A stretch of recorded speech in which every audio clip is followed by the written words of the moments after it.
Dusa ang patay human masunog ang kapin gatos ka mga balay sa Matina Playa, Davao City niadtong Sabado. Ani report ni Rial Soroche.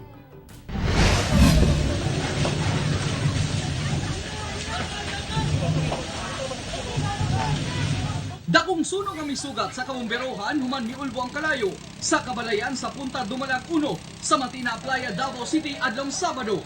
Pinaspasay ang kabumberohan aron mapugnan ang pagkatag sa kalayo sa ubang dikit nga kabalayan. Matod pa kaninga isa sa mga renters ni Aida Masida nga nagpuyo sa second floor, kaning si Ronaldo Salinas, isa ka 76 years old no.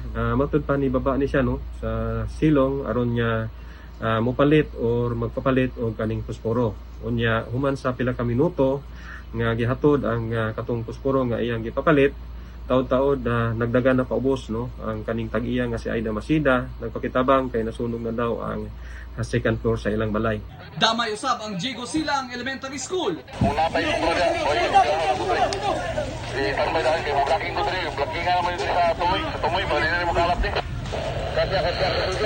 Usa-usab ka 76 anyos ang namatay, human na missing kini atol sa hitabo.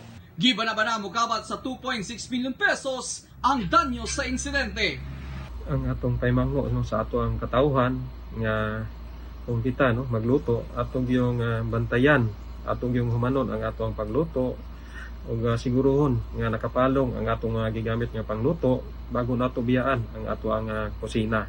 Ako si Rial Soroche para sa One Mindanao.